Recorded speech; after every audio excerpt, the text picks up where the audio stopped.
Hello everyone, कैसे हैं आप सभी लोग। आई होप आप सभी अच्छे होंगे। आपकी प्रिपरेशन, आपकी हेल्थ, आपकी लाइफ सब कुछ बहुत बिंदास चल रहा होगा भाई।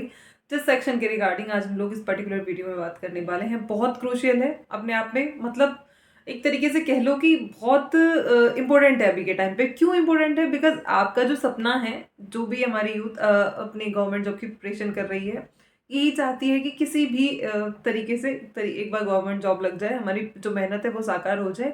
तो आपकी मेहनत को साकार करने के लिए एक और अपॉर्चुनिटी एक तरीके से पहले भी सुन ली होगी कहीं, तो वही अपॉर्चुनिटी के बारे में मैं आप लोगों को बताने के लिए इधर हूँ।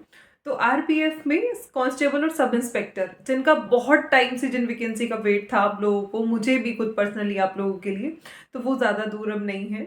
तो वो बच्चे जो बहुत परेशान हो रखे हैं किसी अपने उस चीज़ को लेकर कि लाइक हमारा इस पर्टिकुलर एग्जाम में नहीं हो पाया, या फिर तब तक हमारी प्रिपरेशन बहुत अच्छी नहीं थी, अभी हम क्या कर सकते हैं, क्या बेटर चीज़ हम कर सकते हैं।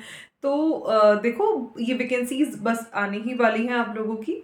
बहुत दूर ये वैकेंसीज नहीं है। वैकेंसीज क्यों आने वाली हैं, इसका रीज़न अब आप लोग भी समझदार हो गए होंगे और ये जानते भी होंगे कि चलो जी अब तक नहीं आई बट अब आने ही वाली होंगी, तो हम प्रिपरेशन कर लेते हैं। तो मतलब आरपीएफ कांस्टेबल भी और सब इंस्पेक्टर भी, इसके रिगार्डिंग जितनी चीज़ें रहेंगी, आपका एज क्राइटेरिया हो, चाहे आपका एजुकेशनल क्वालिफिकेशन हो, चाहे किस जो आपका पूरा स्टेजेस रहती है, लाइक फिजिकल होगा, क्या होगा, रिटर्न होगा, किस प्रोसेस से चीज़ें होती हैं। आपका एक बार सिलेबस भी थोड़ा सा देख लेंगे, पैटर्न देख लेंगे पेपर का, पूरी चीज़ें। आई होप कि इस पूरी वीडियो को देखकर आपके माइंड में कोई भी क्वेरी आरपीएफ कांस्टेबल हो चाहे सब इंस्पेक्टर हो उसके रिगार्डिंग नहीं रहेगी। ठीक है, तो वन बाय वन हम हर एक चीज़ के रिगार्डिंग बात करेंगे। जो आप चीज़, जो लोग आप पढ़ते हो ना, मतलब चाहे किसी भी पर्टिकुलर एग्जाम को टारगेट करके आप लोग पढ़ रहे हैं, कभी भी ये ना सोचें कि ये हमने पढ़ाई की, कोई एग्जाम आया, जिस भी एग्जाम को टारगेट करके पढ़ रहे थे, कोई भी चाहे एग्जाम है, तो सपोज दैट क्लियर नहीं हुआ, आप लोगों को लगता है 5-6 महीने बेकार चले गए। नहीं, कभी बेकार नहीं जाते।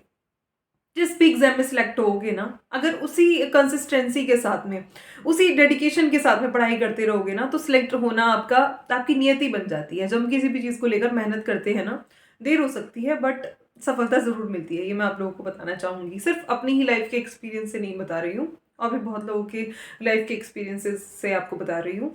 तो सिलेक्ट तो आपको होना ही है, अगर आप मेहनत करते हैं तो वो आपको नियति बन जाती है। कब होना है, बस ये थोड़ा सा डिफर कर जाता है। लाइक सपोज किसी एग्जाम को टारगेट करके प्रिपरेशन की, उसमें नहीं हुआ, बाद में होगा। पढ़ाई करते रहिए, प्रिपरेशन अपनी करते रहिए। होप खोने का टाइम बिल्कुल भी नहीं है। ठीक है, होपफुल रहना है और अपनी प्रिपरेशन करनी है। तो जल्दी से हम वन बाय वन, जो पूरा मैंने लिख भी लिया है आप लोगों के लिए काफ़ी सारी चीज़ें, कि कहीं कोई इन्फॉर्मेशन आपको देने में गलती ना हो जाए। हालांकि खुद भी मैंने एग्जाम टारगेट किया हुआ है, बट थोड़ा टाइम हो गया एक, तो फिर काफ़ी सारी चीज़ें चलती रहती हैं। एक अलग फेज में भी एंटर कर चुकी हूँ, तो कोई प्रॉब्लम ना हो जाए, लाइक कुछ इन्फॉर्मेशन आप तक गलत ना पहुंच जाए, तो लिखा भी है आप लोगों के लिए, सारी इन्फॉर्मेशन आप लोगों को प्रोवाइड कराऊंगी। स्टार्ट कर लेते हैं जल्दी से। देखो, सबसे पहले हम बात करेंगे कि कितनी पोस्ट हमारी आने वाली है। कांस्टेबल और सब इंस्पेक्टर दोनों की मिला के टोटल 12,000 प्लस पोस्ट आपकी रहने वाली हैं। ज़्यादा पोस्ट किसकी रहेंगी? ऑब्वियसली कांस्टेबल की ज़्यादा पोस्ट रहेंगी। 9,000 अराउंड आपकी कांस्टेबल की पोस्ट रहेंगी, और 3,000 प्लस, 3,000 से थोड़ा सा ज़्यादा आपकी सब इंस्पेक्टर की पोस्ट रहेंगी। तो ये हो गया कि कितनी पोस्ट आपकी आने वाली है। सेंट्रल वैकेंसी है आपकी, ऑल इंडिया फाइट करेगा। ठीक है, तो उस हिसाब का कंपटीशन भी होगा, उसके हिसाब से प्रिपेयर रहना है मेंटली भी और अपना एफर्ट्स के हिसाब से भी। तो ये हो गई टोटल पोस्ट आप लोगों की। अब बात कर लेते हैं एज लिमिट के रिगार्डिंग। एज लिमिट देखो, कांस्टेबल की अगर हम बात करें 18 से 25 साल, और अब अगर सब इंस्पेक्टर की बात करें तो 20 से 25 साल आपकी एज लिमिट जो है वो होने वाली है। अब बात कर लेते हैं, क्या मैम एज रिलैक्सेशन भी है? हाँ जी, बिल्कुल, एज रिलैक्सेशन ऐसे ही है जैसे और आपकी मतलब सिविल, जो ये आपका सेंट्रल गवर्नमेंट की कोई भी वैकेंसी है उसमें होता है। लाइक 3 साल का आपका ओबीसी में को छूट दी गई है एज में, और 5 साल की एससी और एसटी को छूट दी गई है। ठीक है, तो अभी हम बात कर लेते हैं आप लोगों के कि किस तरीके से प्रोसेस रहता है, या फिर लाइक पीएसटी पीईटी के बारे में थोड़ी सी बात कर लेते हैं कि किस तरीके से मेजरमेंट चाहिए है आप लोगों की। तो अगर हम बात करें, अगर आप मेल कैंडिडेट हैं और यूआर कैटेगरी को या फिर ओबीसी कैटेगरी को बिलोंग करते हैं, तो 165 सेंटीमीटर आप लोगों की हाइट होनी चाहिए। फीमेल कैंडिडेट हैं और यूआर और ओबीसी को बिलोंग करते हैं, तो 157 सेंटीमीटर आप लोगों की हाइट होनी चाहिए है। और अगर आप मेल कैंडिडेट हैं, एससी और एसटी को बिलोंग करते हैं, तो 160 सेंटीमीटर आपकी हाइट होनी चाहिए। वहीं अगर आप फीमेल कैंडिडेट हैं और एससी और एसटी को बिलोंग करते हैं तो 152 सेंटीमीटर आप लोगों की हाइट होनी चाहिए है। वहीं अगर आप नॉर्थ ईस्ट वाले एरिया से या फिर उत्तराखंड में कुमाऊं वगैरह वाले एरिया से बिलोंग करते हैं, तो फिर आप उन जनजाति से बिलोंग करते हैं, तो 163 सेंटीमीटर मेल के लिए चाहिए है और 155 सेंटीमीटर फीमेल के लिए चाहिए है। ये हो गया आपका हाइट का क्राइटेरिया। हाइट का जो क्राइटेरिया है, जो फिजिकल मेजरमेंट टेस्ट होंगे आपके इसी के अकॉर्डिंग होंगे, और ये कांस्टेबल और सब इंस्पेक्टर दोनों के लिए सेम रहेगा। तो जो कांस्टेबल के लिए मेजरमेंट्स आपके चाहिए हैं वही आपके सब इंस्पेक्टर के लिए भी चाहिए हैं। उसके बाद में हम लोग बात कर लेते हैं कि जो आपका पीईटी होता है, यानी कि फिजिकल एंड्योरेंस टेस्ट जो आप लोगों का होता है, वो किस तरीके से होता है, क्या क्या चीज़ उसमें कितनी मांगी जाती हैं। सबसे पहले अगर हम बात करें कि अगर आप कांस्टेबल का देखना चाहते हैं और मेल के लिए देखना चाहते हैं, तो 1600 मीटर जो रनिंग है आपकी 5 मिनट और 45 सेकंड में आप लोगों को कंप्लीट करनी होती है। 5 मिनट 45 सेकंड। थोड़ा सा उन बच्चों के लिए बोलना चाहूंगी जो दिल्ली पुलिस की रनिंग की प्रिपरेशन कर रहे हैं, कांस्टेबल वाली 6 मिनट का टाइम आप लोगों को दिया गया है, तो देख लो भाई काफी ठीक है। ठीक है, आरपीएफ में आपको 5:45 में करनी है अपनी 1600 मीटर।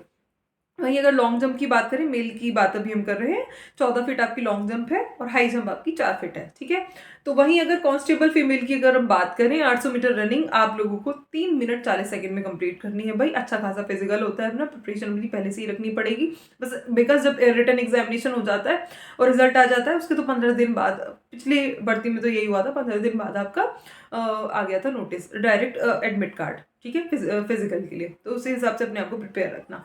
लॉन्ग जंप 9 फीट है गर्ल्स के लिए, और जो हाई जंप है आप लोगों की वो 3 फीट है। तो ये था आपका पूरा कांस्टेबल के लिए कि किस तरीके से क्राइटेरिया रहता है आपका फिजिकल एफिशिएंसी या फिर एंड्योरेंस टेस्ट का। अब बात कर लेते हैं सब इंस्पेक्टर्स के लिए। तो सब इंस्पेक्टर्स के लिए मेल का पहले बात करेंगे। 1600 मीटर रनिंग है आपकी, 6.5 मिनट में आपको पूरा करना है, सीपीओ में जैसे करनी होती है 1600 मीटर 6.5 मिनट में। वहीं लॉन्ग जंप आपका 12 फीट हो जाती है मेल के लिए, और हाई जंप आपकी 3 फीट एंड 9 इंचेस मेल के लिए। और फीमेल की अगर हम बात करें, 800 मीटर 4 मिनट, वही 9 फीट आपकी लॉन्ग जंप हो गई, हाई जंप हो गई आपकी 3 फीट। तो इस तरीके से ये आपका पूरा रहता है। सबसे इंपॉर्टेंट चीज एक इसमें मैं बताना चाहूंगी, जो लॉन्ग जंप और हाई जंप के चांसेस हैं, जैसे सीपीओ में 3 चांसेस मिलते हैं, दिल्ली पुलिस में भी आपको 3 चांसेस जो कांस्टेबल वाला है उसमें मिलते हैं। बट आरपीएफ में एक चीज देखने के लिए मिलती है कि कांस्टेबल में लॉन्ग जंप और हाई जंप के लिए 2-2 चांसेस आपके मिलते हैं। सब इंस्पेक्टर का वहीं अगर फिजिकल हो रहा होता है तो उसके लिए 3 चांसेस आपको दिए जाते हैं। रनिंग का तो ऑब्वियसली आपका एक ही चांस होता है। ठीक है, तो अब बात कर लेते हैं कि मैडम चलो ये सारी चीज़ तो ठीक है, आपने एजुकेशनल क्वालिफिकेशन तो बताई ही नहीं कि कब हम एलिजिबल होंगे। अगर आप 10th पास है तो आप कांस्टेबल आरपीएफ के लिए एलिजिबल है। वहीं अगर आप सब इंस्पेक्टर के लिए अप्लाई करना चाहते हैं तो आप मिनिमम ग्रेजुएट होना चाहिए। ठीक है, ग्रेजुएशन आपकी कंप्लीट होनी चाहिए। तो ये सारी चीज़ें आपकी हो गई। अब बात कर लेते हैं कि मैम प्रोसेस क्या रहता है। पहले हमारा क्या कराया जाता है, पहले आपका रिटन एग्जामिनेशन होगा, फिर आपका होगा फिजिकल, यानी कि पीईटी और पीएमटी, फिजिकल मेजरमेंट टेस्ट और फिजिकल एंड्योरेंस टेस्ट, दोनों आपके हो जाएंगे। फिर कराया जाएगा आपका डीवी। डीवी कई बार साथ में ले लेते हैं जब आपका पीईटी पीएमटी होता है। उसके बाद में आपका होता है मेडिकल, ठीक है, एग्जामिनेशन। उसके बाद में देखो अब ये कि मेन जो चीज़ है, सबसे जो पहली स्टेज है सीबीटी, ठीक है, कंप्यूटर बेस्ड टेस्ट आपका। तो जो वो टेस्ट है वो आपकी पहली स्टेज है और आपका सिलेक्शन कहीं ना कहीं उस पर टिका होता है। मैं मानती हूँ कि फिजिकल आपका ऑब्वियसली इसमें बहुत अच्छा होना चाहिए, तभी आप लोग कर पाएंगे। बट जब तक पहली ही स्टेज को क्वालिफाई नहीं करेंगे तो फिजिकल क्या करेगा। पेपर भी कोई ऐसे नहीं आ जाता बिल्कुल कि एकदम ऐसे 2-4 दिन पढ़ के गए या महीने 2 महीने पढ़ के गए और पेपर बहुत अच्छा हो गया। नो, पेपर इस तरीके का बिल्कुल नहीं होता। कांस्टेबल और सब इंस्पेक्टर दोनों का पैटर्न एक जैसा है, बट वही लेवल थोड़ा अप डाउन रहता है। कितना लेवल अप डाउन रहता है वो भी बहुत अच्छे से बताऊंगी, बिकॉज सारे ही प्रीवियस ईयर पेपर्स, जो भी लास्ट आपका कांस्टेबल और सब इंस्पेक्टर हुआ था, सब इंस्पेक्टर खुद मैंने भी दिया है, निकाला भी है, कांस्टेबल के सारे पेपर एनालाइज किए हैं, तो वो भी आप लोगों को बताऊंगी कि कितना डिफरेंस रहता है एग्जाम्स में, कितना लेवल में डिफरेंस रहता है और किस किस चीज़ में चेंजेस आपको देखने के लिए मिलते हैं। सबसे पहले एक बार देख लेते हैं आपकी इसमें एक और अच्छी चीज़ की लैंग्वेज कोई भी आपकी नहीं पूछी जाती है। अगर हिंदी इंग्लिश से परेशान हो रखे हो भाई तो फिर बहुत अच्छा मौका है आप लोगों के पास में। ठीक है, जनरल अवेयरनेस का बहुत इंपॉर्टेंट रोल प्ले होता है। वहीं रीजनिंग है आपकी, मैथ्स है, 3 सब्जेक्ट सिर्फ आपके हैं। मैथ्स में भी ये लगा लो अरिथमेटिक का पोर्शन ज़्यादा है, सिर्फ फिर मेंसुरेशन आपकी बच जाती है। फिर ट्रिगो और से एक एक दो दो क्वेश्चन ऐसे इस तरीके से पूछे हुए हैं अलजेब्रा और ट्रिगो से। ठीक है, तो देखो सबसे पहले हम बात कर लेते हैं। टोटल 120 क्वेश्चन आप लोगों के पूछे जाएंगे। 120 क्वेश्चन, 120 ही नंबर। ठीक है, 35 क्वेश्चन रीजनिंग से, 35 क्वेश्चन रीजनिंग से हो गए, 35 क्वेश्चन मैथ से हो गए, 50 क्वेश्चन आपके जीके से हो गए। अब बहुत से बच्चे इसलिए परेशान हो जाएंगे, मैम हो 50 नंबर की जीके है, रीजनिंग का तो वेटेज ज़्यादा है ही नहीं, मैथ्स का वेटेज ज़्यादा है ही नहीं। सिलेक्शन बेटा यही दोनों चीज़ें दिलाने वाली हैं आप लोगों को।